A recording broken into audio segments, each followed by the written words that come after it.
This is the Carroll Avenue, Quebec Terrace neighborhood of Silver Spring, Maryland, located at the intersection of Piney Branch Road and Carroll Avenue in the Long Branch community. Nearly 400 families live here.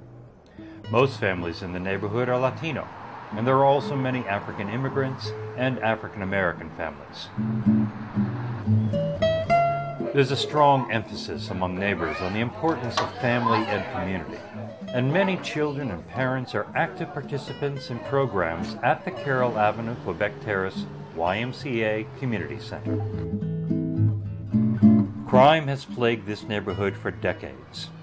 The lack of good lighting, the volume of trash and litter, and the presence of drugs and gangs are chronic concerns for the area residents.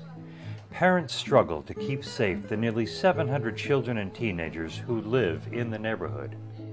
This is an area that has, over the course of many, many years, seen some serious crime and drug activity. So those issues will and always will continue to be a pressing issue for us. This is Arts on the Block, a youth development nonprofit organization that trains apprentices ages 14 to 21 to cultivate their creativity while learning the business of art and real-world skills applicable to any career. Integral to Arts on the Block's works is enriching the communities in which they work by creating public art and teaching young people about the value of art and artists in the community. Arts on the Block has demonstrated success in reducing crime through public art when they spearheaded the creation of the nearby Turning Point mural.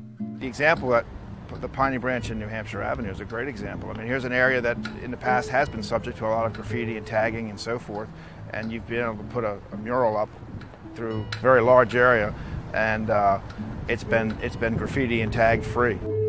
Inspired by the success of this mural, Arts on the Block and a team of experts began working with residents in the Carroll Avenue, Quebec Terrace neighborhood to develop a public art and environmental design master plan. Over 200 community members participated in the planning process. Arts on the Block apprentices and community members conducted focus groups, did a site analysis, and held a design workshop to gather ideas for the master plan.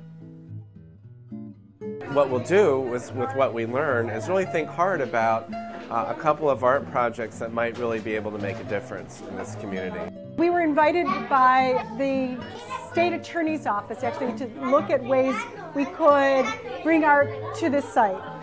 We decided that the best approach would be to author a master plan, to involve the apprentices in our program, which is an after-school program for talented teens, working hand in hand with the community to prescribe for 5 years what art could do to help make this a nicer place to live, a more pleasant place to live, and a place where people want to live.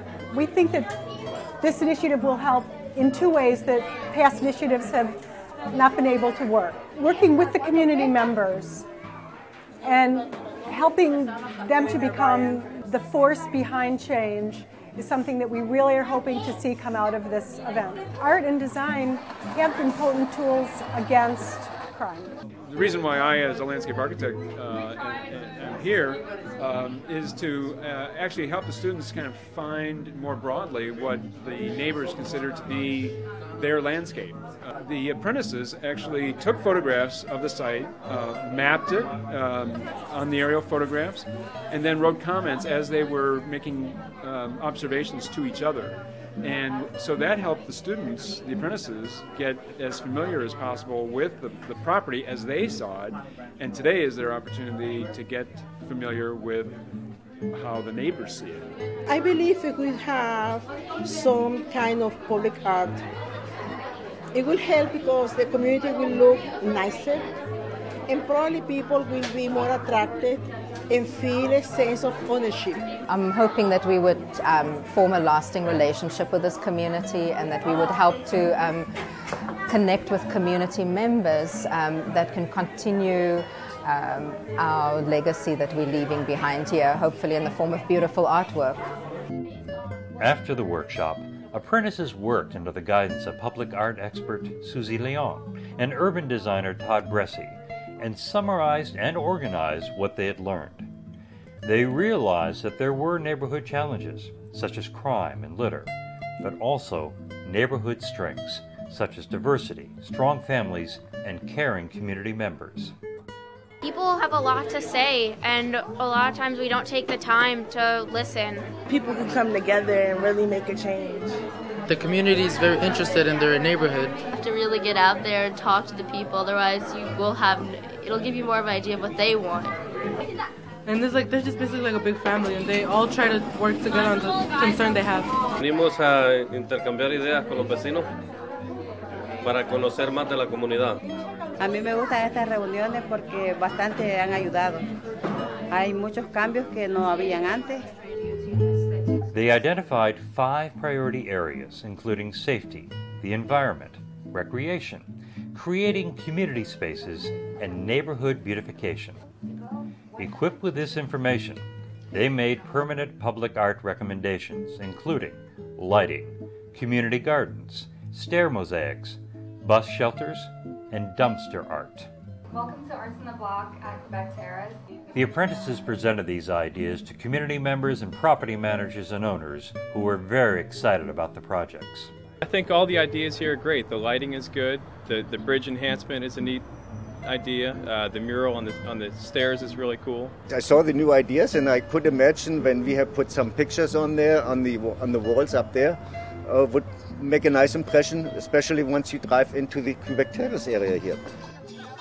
To mark the beginning of the 5-year plan, community members and apprentices held the Festival of Rhythm and Light. Kids made instruments and played with balloon animals and had their faces painted. Kids and adults alike did karaoke, danced, and enjoyed music. State Delegate Tom Hucker and Lillian Cruz from Congressman Van Hollen's office both attended the event and shared words of support with community members. At the end of the evening, the Ghanaian drumming group Anensan Groma led a procession through the community that was symbolic of light and safety. The 2010 permanent art installation will be 2 stair mosaics to beautify the main staircases that neighborhood residents use each day when they walk between the bus stop, school, or parking lot and their homes. When you make a place physically more appealing, when you make it a more beautiful space, I think people, there's something inside of most people that just respects that. And I think that using the arts to increase the beauty of a space really does improve the quality of life, and I think it makes a difference. I'm an idealist and thinking that all of these efforts combined will make a safer neighborhood and will decrease criminal opportunity. The Arts on the Block Carroll Avenue Quebec Terrace team would like to invite participation or enlist support in the form of financial or in-kind contributions from other individuals and organizations that care about the ongoing health and safety of communities. Everyone on the team is excited to have begun this thrilling and transformative work to use art to beautify, unify, and strengthen a community.